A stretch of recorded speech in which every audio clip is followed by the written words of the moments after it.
welcome into a special Thanksgiving edition of Bears Blitz brought to you by IGS Energy. Luke Canellis, Anthony Herron, I'm Cassie Carlson, and it is a quick 5-day turnaround for the Bears to get ready for Black Friday against the reigning Super Bowl champion Eagles. Both teams, crazy enough, sitting at 8-3 on the season, and it's hard not to talk about Thanksgiving, the Bears, football, without remembering how far they've come from where they were a year ago, because Thanksgiving was the end of the Eberflus era, and Ben Johnson comes in. Kevin Byard says they've got the right guy in charge. They are at 8-3 right now heading into December. Who would have thought a year ago, a year ago to the day of this taping, that we would be watching what the Bears are doing this year compared to what happened a year ago today last season? The meltdown in Motown, the Bears unraveling against the Detroit Lions. And a year later, the Bears are 8-3. All right, they are playing the defending Super Bowl champs, tied with the Eagles for the number 2 seed in the NFC. It is truly, Big A holiday miracle, isn't it? This season could not be going any better than any one of us could have imagined. And we've talked about this division a lot and the path the Bears still have the potential to continue to walk from here. But just kind of sitting in this moment at 8-3 with a chance to be number 2 in the NFC with a victory over the reigning Super Bowl champions. But by comparison, the Eagles are certainly the more proven commodity. I do love the position the Bears are in, though, because they've earned the opportunity now where whether they win or lose this game, the entire season is out in front of them. There's still the gravity of the games to come that are there. And so, yes, they're banged up and, we don't know exactly who's going to play and who's not with any real certainty. But regardless of the result here, I love the opportunity the Bears have to test their mettle against the best team from last season in football. Well, I think that's why this is one of the most exciting games on the schedule. And you mentioned the Bears still being banged up. That was a concern going against the Steelers, an above 500 team. And the next man up mentality was case in point right there with what Dennis Allen was able to do with his defense. We talk about a short week, and I think this does seem like one of the biggest games of the year, but the Bears inside the building are not making it up to anything other than just the next game on the schedule. We don't put that type of energy, that type of effort, that type of pressure on any other game. We go into each game, focus on being 1-0. You don't look over there, compare yourself to their record, their team, their coaches, their players, or anything like that. We focus on us, we focus on ourselves, we focus on our details. When you do that consistently, you'll come out with the right outcome. I think we got the right type of guys, and that's, Ryan's really done a great job with constructing the roster that way. But the veteran leadership is outstanding. Probably have 10 or 12 guys that I really lean into on a weekly basis just to get a pulse of the team, and they do a really good job of keeping the main thing in the locker room. Those veterans that I just can't sing their praises enough. They lead the charge there in terms of how that locker room responds each and every week. Well, let's get into how these two teams match up, because the Bears are at the top of the league in explosive plays on offense. They're going to go up against Vic Fangio, who had the Bears' top 3 defense back here in 2018, number 1 last year with the Eagles. But Declan Doyle called his defense basically the antithesis of what the Bears try to do well. How does the Bears offense go in against Vic Fangio, one of the top DCs in the league, and attack it and be successful? I'll tell you what, it's still a really good defense. It's not the league's best anymore, but with Vic Fangio leading the way, it's still one of the best. Now, they've been dealing with injuries, and they went out and they made that huge trade for Jalen Phillips from the Miami Dolphins. Prior to the Phillips deal, guys, they were 24th in the NFL in pass rush.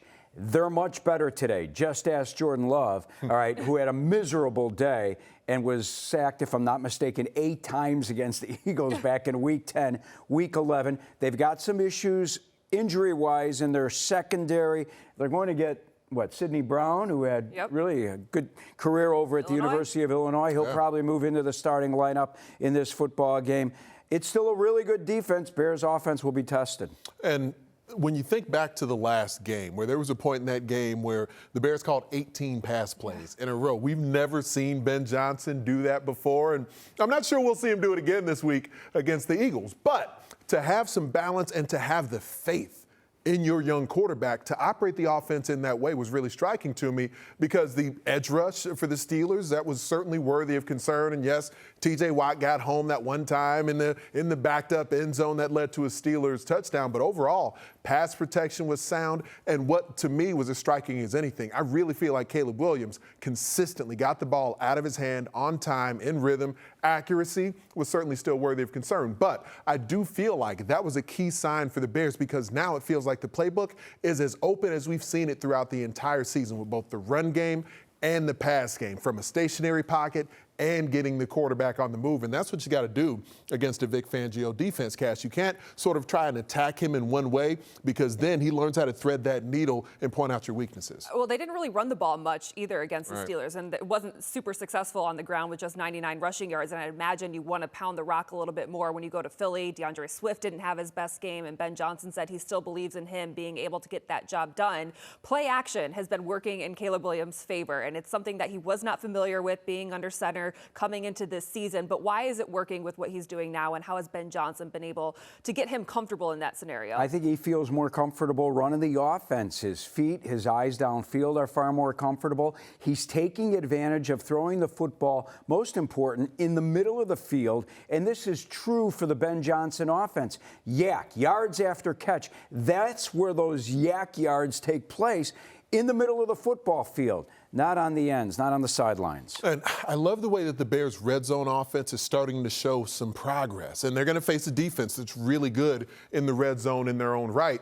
But to have Colston Loveland start to emerge in the way that he is, this means a lot to me when you look specifically at the red zone as well. Because I like to point out that there's a couple of things you're looking for in the red zone. You're either trying to create space or you're trying to create a matchup. And I think Colston Loveland really provides a matchup for the Bears in the red zone, where they can say, if we can get this particular guy one-on-one, that's a matchup that's proven to be really difficult for opponents. And schematically, Ben Johnson's as good at creating space and finding holes and little zones in the red zone as anyone in football. And now he's got a quarterback in Caleb. You look at that first touchdown pass he ended up throwing to DJ Moore, where it was through a really tight window, but DJ Moore ran a fantastic route, and Caleb put it on the money. Hard to talk about this offense without talking about the way the offensive line is playing, because it was the biggest storyline last year of it being the weak spot of this team. And now, I don't know, it's getting love, but is it getting enough love? Because Ozzie Trapillo can come in and start at left tackle with Theo Bennett out, only allow one pressure against a good pass rush. And now it's like, do you start Ozzie Trapillo, or do you go back to Theo Bennett when he's healthy? They're having all these good problems, but the way that they are working 5 as 1, and especially that interior, I think is exactly what they envisioned when they brought in and overhauled those 3 guys. Best offensive line when it comes to protecting their quarterback right now. I mean, the sack numbers are way down from a year ago. I don't think Theo Bennett loses his job, if he's healthy enough, to start in this football game to Ozzie Trapillo. Not taking anything away from Trapillo, who had given up 1 sack pressure in that football game against the Steelers. And it's a real credit to the offensive line coach, Dan Rashar. If you haven't seen it, Brad Biggs did a terrific column on Rashar in the Chicago Tribune on Wednesday about how Rashar literally came out of retirement. He had retired after his days at Tulane, and he said, you know what? What am I going to do? I can only power wash my deck so many times. I'm going to go work alongside Ben Johnson. And we've seen them find those opportunities to get the young guys like Ozzie Trapillo involved and sort of sprinkle them in. They did it similarly with Kyle Monangai early in the season, getting him involved. With Luther Burton, finding opportunities to sort of sprinkle them in, and that enhanced that development arc for all of them. When Theo Bennett is healthy, then he's going to be the starting left tackle. We'll see whether or not he is healthy for this coming game. I loved a lot of what Ozzie Trapillo showed out there, and one of the things that really aided the way he was able to play and pass protect was because his head coach and offensive play caller, Ben Johnson, used alignment. He mixed the rhythm and tempo, the way they threw the football, a sprinkling of hurry up here and there. I wouldn't mind seeing the Bears do even a little bit more of that, but I don't think we leave this conversation without mentioning Ryan Poles as well, because it's a roster that looks much deeper now than the one last season, and a general manager can only be as good as the development that's happening from their coaches. And so now you're seeing some of the talents that were brought into Hallis Hall that have been added to this Bears roster playing the best football of their careers. And so credit Ryan Poles and Ben Johnson in tandem for as deep as this football team has proven to be. And we heard Ben Johnson say that in that early sound that we heard from him, just saying that if they don't have those guys that Ryan Poles went out and found, and to have all those rookies contributing in their first season is something that they haven't seen in the past. You mentioned, Ant, something at the beginning that you feel good about going into this game because the Bears are 8-3, but I also feel better about going into this game just because the Eagles aren't the same team that they were a year ago when they won the Super Bowl, and they gave up a 21-point lead to a division rival in the Cowboys last week. Does this game feel more winnable than it did going into the season? 100%, I think. 100%. You looked at the schedule at the beginning of the year, you're like, oh my gosh, the defending Super Bowl champs, loaded up on defense, best defense in football last year, led by Jalen Carter. No one expected them to have the difficulties that they've gone through getting to the quarterback. Everyone thought Saquon Barkley would rush for over 2,000 yards like he did last year. The holes just aren't there. They're dealing with injuries up front. Bears are in a far better position. We haven't even gotten into, I haven't even talked about how much better this Bears team is with a head coach who knows what the heck he's doing out there. So I think the Bears are in a far more enviable position to win this football game than they were when the schedule came out back in, what, May? I don't know. Eagles are going to be kind of ticked off. The Eagles are going to be really upset. I think they're going to be locked in and focused. The league is a tough place to play. Yeah, it is. I'd prefer the Eagles were coming off. Do you buy that coming off the loss, they're more in tune with what they need to do better than if they had won another game last week against For a team Dallas? with the championship DNA that the Eagles have, yes. It's not true for everyone, but for this Eagles squad, yes. Everybody feels like they've got they're part of this, you know, and they've got a piece, and they have an accountability to each other because, you know, we're all counting on everybody in this room. And more than our belief, the work that we put in, the standard that's been set, and really living up to it, you know what I'm saying, and sacrifice from, you know, guys, whether you're called to do more or have a different role here and there, but just dominating your role, whatever it may be, that's for the betterment of the team. DA, even in the spring, he cross-trained a lot of guys on this team. So everybody kind of got, you know, different reps at different spots that kind of really understand the schematics of the defense. So I think now that guys have been able to come in, you know, right if they was practice squad guys, whatever it be, is going to come in and play, is because I think just the job of the coaches that have done to prepare everybody. The Bears defense was down 6 starters heading into the Steelers game. Then they lost even more in the middle of the game, but there was no drop off. And I think that was a sign of the Bears culture that they've built up at Hallis Hall in this new era. Pittsburgh rushed for 186 yards. Now you have to look out for Saquon Barkley, who rushed for over 2,000 a year ago. He's not on that same track this year, only rushed for 22 yards against the Cowboys last week, but they know he can take the top off of defense. And Kevin Byard said when you're looking at how to stop this Eagles offense, the number one priority is going to be stopping the run in Barkley. Well, Barkley isn't having the success he had last year because the offensive line isn't healthy in Philadelphia. Yards before contact, not there. Half of what he had a season ago. So Barkley, between, you know, not getting the carries that he had a year ago, remember he had 482 touches as well. That creates wear and tear on a running back. So I don't think he is as fresh as he was a year ago. More design runs for Jalen Hurts as well, which means less runs for a guy like Saquon Barkley. And you know what? Over the course of a season, and I've said this numerous times, and Vic Fangio is the greatest example, you give a defensive coordinator the opportunity to look at an offense and say, oh, okay, now I have the offseason to devise a game plan defensively to stop that Philadelphia offense. It works more than it did back last season. That O-line has been banged up with Lane Johnson and others, and some guys playing through some injuries right now. So they just haven't been as dominant in that phase, and that's a big part of what's led consistently to the Eagles being in the Super Bowl conversation. And it allowed kind of the constant and almost methodical development of Jalen Hurts to be able to kind of take the 4 and become one of the top quarterbacks in football. But it's not like he's throwing for 300 yards every game. It is that multi-dimensional skill set, what he does as a passer, getting it outside to A.J. Brown, Devontae Smith, but also what he does with his legs. And when they get into short yardage situations, when they get inside the red zone, it's a big part of what allows them to protect the football at a really high level. So you got a defense that thrives off the takeaway facing an offense in the Eagles that does not give the ball away. Well, let's start with the offensive line that's banged up for the Eagles. Lane Johnson in particular, their right tackle. Montez Sweat has been eaten since the bye week. He has 6.5 sacks, and he had 2, could have had 3 against the Steelers last week. Do you see this as an opportunity against the Eagles' offensive line and Jalen Hurts, who's taken 27 sacks this season, for him to continue to get to the quarterback? I would hope so, and let's give some credit to the guys up front alongside Montez Sweat. We've seen a different Gervon Dexter Sr.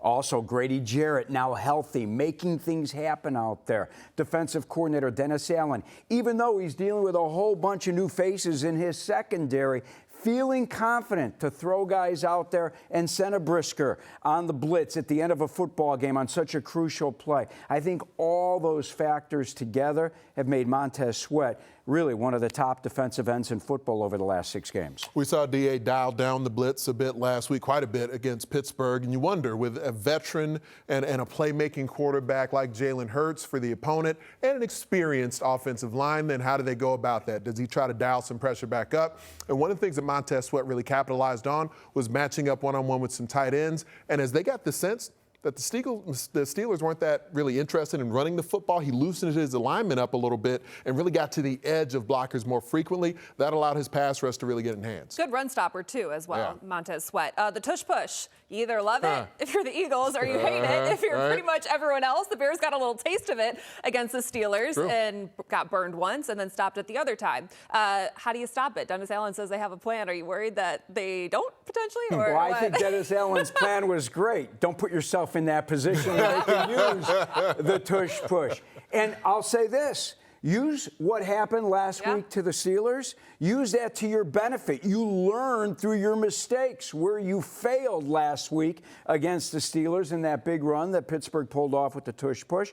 Use it to your success. And Philadelphia is not having the success this season that they've had in seasons past with tush push. I do think that the youth the Bears had at linebacker last week, Philadelphia is an offense that would look to expose that more with the ground attack. They're going to lean into that more and see if they end up getting themselves into those tush push scenarios. But Amen Agbagbamiga, he was exceptional last week. We saw multiple linebackers, whether it was Hippolyte, Jackson. A lot of guys racked up a lot of tackles when they were able to stay on the field healthy. But it ended up being a very lateral Pittsburgh offense. I was surprised with Aaron Rodgers not in that they didn't try to attack vertically more often, but they did have Nashawn Wright and others there available for the vertical pass. But this Eagles offense, yes, they're going to try to hit him vertically. They're going to try to hit him horizontally. But between the teeth and the octagon on the line of scrimmage, they're going to get tested that way. I anticipate Jonathan Ford, Andrew Billings. They're going to put their big bodies inside against the tush push. All right, last week we were talking about what do you do with C.J. Gardner-Johnson and Kyler Gordon when they're both back. Now we're talking about what do you do with Nashawn Wright when Jalen Johnson's back, because you can't ignore 5 interceptions that leads the league. And Ben Johnson and Dennis Allen have now said that he deserves and earns the right to get play time. And for someone who came in, he's a former 3rd-round pick, so mind you that. But for someone who signed as a free agent, coming off a practice squad and was cut in Minnesota, I mean, he's playing really well. And Ben Johnson pointed out, not only is he playing well in the passing game, but he's also stopping the run, too. So what do you do in that scenario? Is Tyreek Stevenson suddenly the odd man out, or is there a rotation? Well, Stevenson's dealing with a bad hip. So you could see where there's a rotation out there that involves Wright, Stevenson, even Jalen Johnson. Let's say Jalen Johnson does come back and is ready to play in this football game. He hasn't had much game experience this year. You just can't throw him out there. He's not conditioned to play every snap on defense. And you cannot sit Nashawn Wright for an entire game. The man has delivered 5 interceptions to lead the NFL. He's also forced 2 fumbles as well. As you touched on, he's been pretty good against the run. The Bears are going to be in their sub packages a lot, and even in some of the run scenarios here against the Eagles, because they're so banged up at linebacker, they don't have a lot of choice when it comes down to it, because so many bodies at the second level have been banged up. You're going to have DBs. We saw some Jaquan Brisker looking like a Will or a Sam linebacker in some of their sets. If Kyler Gordon is healthy, he'll be able to fill that role a little bit too. So personnel-wise, the good thing is whether all the DBs are healthy or not, they're going to need more bodies from the secondary to fill a variety of roles. All right, we talk about wide receiver duos in the league, and the Bears have faced a lot of good ones this year. Where do A.J. Brown and Devontae Smith stand in that? Because there's been some drama in Philadelphia. A.J. Brown not happy with his targets early in the season, despite them being basically equal as Smith. Is this one of the top 3 duos, do you think, Lou? I think so. I think it's right up there with what we saw at Cincinnati with a healthy T. Higgins at that time and Jamar Chase. Justin Jefferson obviously not happy with the targets right now because of the difficulties that J.J. McCarthy is facing.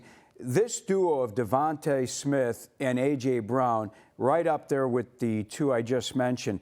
Listen, I think this team feeds off of drama. I remember the old Bulls championship days where Michael would create drama just to create a challenge for he and the other guys because they were that much better than the rest of the NBA at that time.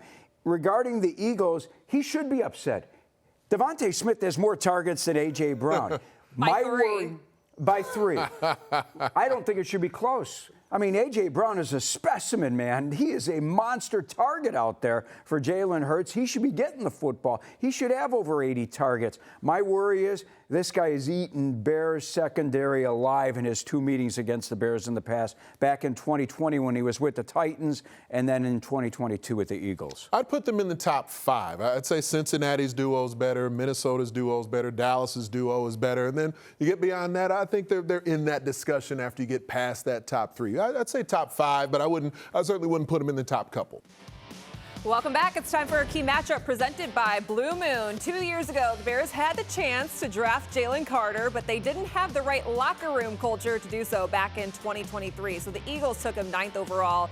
He's become one of the top interior defensive linemen in the league, and he can affect the quarterback, which is where Bears right guard Jonah Jackson comes in. Part of the revamped interior offensive line that's playing at a really high level. Jalen Carter, Jordan Davis, Jalen Phillips, who they picked up in that Miami trade. We talked about it earlier, Big A. Against, and I brought it up, Jordan Love earlier this season, they hit Love 8 times. I think he threw for $150. Even Jared Goff struggled against this defense of Phillies. What can Caleb Williams do? What can he see that Dak Prescott did last week that can benefit the Bears in this game? Got to be able to pass the ball with a bit of nuance. If the protection holds up, which it's a really active Eagles defensive front on passing downs, and especially like you referenced, adding Jalen Phillips into their pass rush means a lot for the way that they have to keep some chip help, some max protection on the outside from tight ends and running backs to help the offensive tackles against their ends.